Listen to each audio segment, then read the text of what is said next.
ও আমার একটা হৃৎপিণ্ড, সেটাই আল্লাহ নিয়ে গেছে। পরশুদিন বলছে, বাবা আমার একটা বরকা কিনে দাও। আমার স্যান্ডেলটা দেখে 3 বছর পুরাতন ছেঁড়া, কিন্তু আমি আমার স্যান্ডেলটা পাল্টাই না, সেলাই করে নেই, কিন্তু আমার বাচ্চাদেরকে আমি কষ্ট পেতে দেই না। শুধু একবার বলছে, বাবা লেসে খাবো। আমার মেয়ের মোবাইলে আমার নাম হলো 500 ছবি আছে। আমি এখনো সাহস পাইনি আমার মেয়ের একটা ছবি বের করে দেখতে। আমার সেই সাহস নাই। আমি সেই সব হারাই ফেলছি, কারণ ও আমার ছিল হৃৎপিণ্ড। ওর জীবনে এমন কোনো চাওয়া নাই যেটা আমি পূরণ করি নাই। পরশুদিন বলছে, বাবা আমার একটা বরকা কিনে দাও। আমার চাচতো ভাই বললো, ভাই ইসলামপুর থেকে 300-400 টাকা পাওয়া যায়। আমি সাথে সাথে নিউ মার্কেট থেকে আমি 1000 টাকা দিয়ে আমার মেয়েকে বরকা এনে দিচ্ছি। আমি দরিদ্র, ভাঙা বাসায় থাকি, কিন্তু আমার সন্তানদেরকে আমি কখনোই দারিদ্রতা স্বাদ পেতে দেইনি।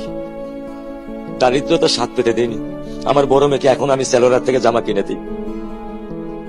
আমার স্যান্ডেলটা দেখেন 3 বছর পুরাতন ছেঁড়া, কিন্তু আমি আমার স্যান্ডেলটা পাল্টাই না, সেলাই করে নেই, কিন্তু আমার বাচ্চাদেরকে আমি কষ্ট পেতে দেই না। শুধু একবার বলছে, বাবা লেসে খাবো। আমি 1 মিনিটও দেরি করিনি, 1 মিনিটও আমি দেরি করিনি।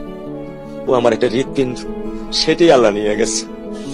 আলহামদুলিল্লাহ, শুকরিয়া, আল্লাহ দিছে, আল্লাহ নিয়ে গেছে। আমার কোনো কষ্ট নেই। আমি তো চাইলে পারতাম না, অনেক দম্পতি আছে যাদের সন্তান নেই।